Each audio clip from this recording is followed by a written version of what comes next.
ऐक्य हे साताऱ्यातलं 100 वर्ष जुनं दैनिक आहे. संपादकच बैठकीतले मित्र असल्यामुळे काहीही लिहिण्याची परवानगी मिळाली. सातत्याने गेले 3 वर्ष मेडिको सोशल या पाक्षिक सदरात विविध विषयांवर मुक्त विचार मला मांडता आले. याचं मी स्वतःच वाचून पॉडकास्ट तयार करताना आनंद तर आहेच, पण लेखकाच्याच वाचनामुळे शब्दांचे बारकावे जास्त चांगले पोहोचतात ही त्याच्या मागची भावना आहे.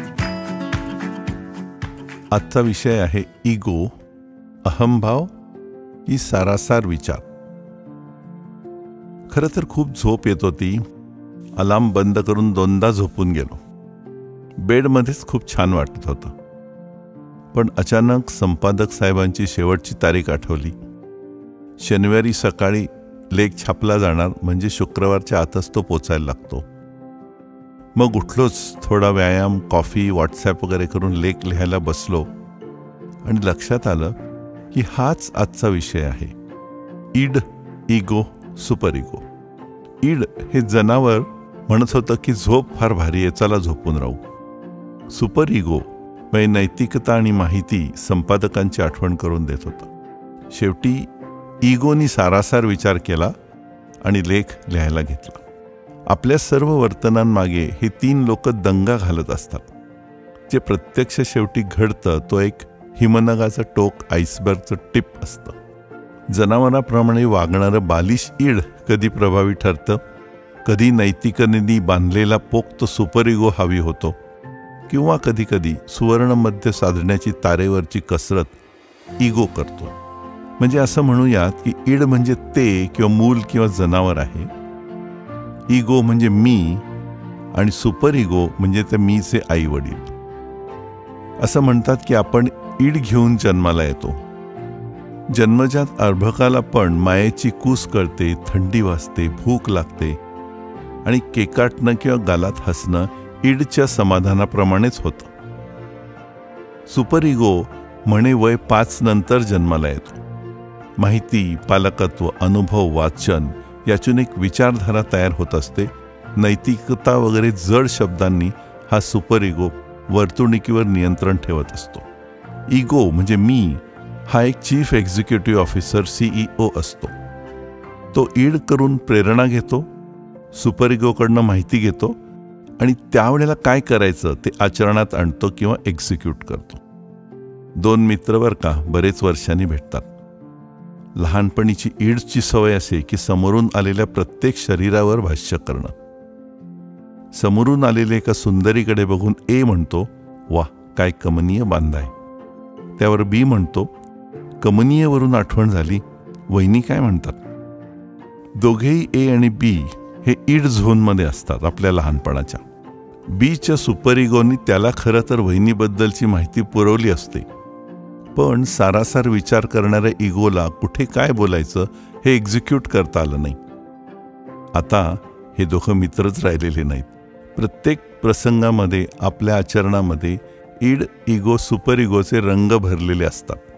थोडे साक्षी भावनेने आपल्याच वर्तणुकीकडे पाहिलं की हे 3ही पदर सोडवता येतात. जितके कमी उन्नत जनावर तेवढा ईड प्रभावी.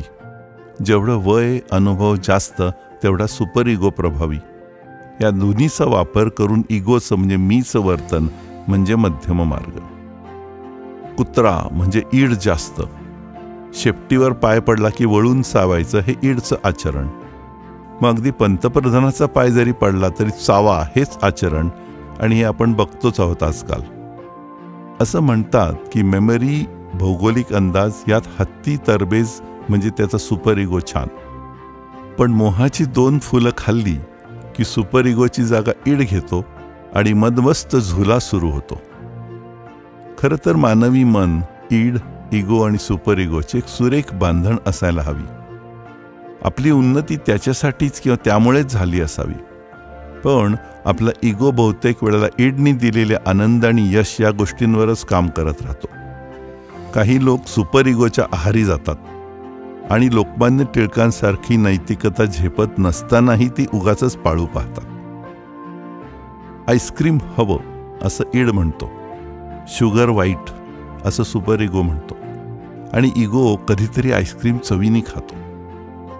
डॉक्टर आणि घरच्यांना फसवून दारू ईड घेतो. थेंबालाही स्पर्श नाही असं नैतिकतेत सुपर इगो अडकून पडतो.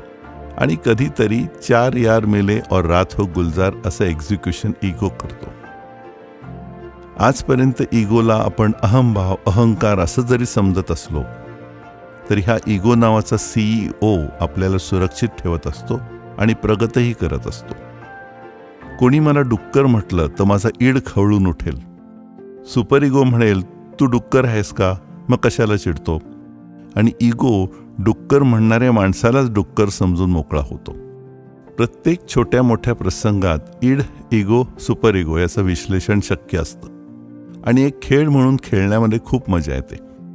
असं 3 पदरी विश्लेषण आपण केलं तर भांडणं होत नाहीत, नाती टिकून राहतात. याची उजळणी आपण करावी म्हणून एक प्रसंग पाहू. यात ईड कुठे, इगो कुठे आणि सुपर इगो कुठे पडताळून पहा. एक भीषण दिसणारे वयस्क आध्यात्मिक गुरु एका सुंदर शिष्येबरोबर, ज्यांना जनरली माँ वगैरे म्हटलं जातं, रात्री फेरफटक्यास बाहेर पडतात. काही मुलं त्यांना पाहिल्यावर ब्युटी अँड द बीस्ट म्हणजे कबूतर अँड दरिंदा असं म्हणतात. गुरुजी रागाने आग बबूला होतात. मुलाचं बखोटं धरून म्हणतात, कैसे तुम माँ को दरिंदा कह सकते हो. ऐक्याचा लेख लिहून तयार होणं, छापून येणं हे ईडला आणि स्वतःला सुखकारक, आनंददायी वाटतं. पण सुपर इगो मला सांगतोय की आता लोक कंटाळलेत, लेख ट्रोल व्हायला लागलेत. मग माझ्या इगोला एक निर्णय घ्यायला लागतो आणि ट्रॅक बदलावा लागतो. तर जीभ जड असल्यामुळे लाईक करा, शेअर करा, सबस्क्राईब करा हे सहजी मला म्हणता येत नाही. पण एक यूट्यूबचा प्रपंच म्हणून ते म्हणालो असं मानावं.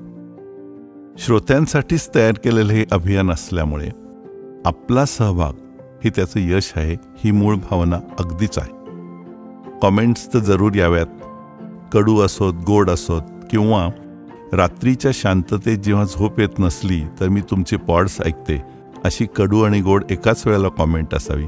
या सर्वांची आम्ही वाट बघत असतो.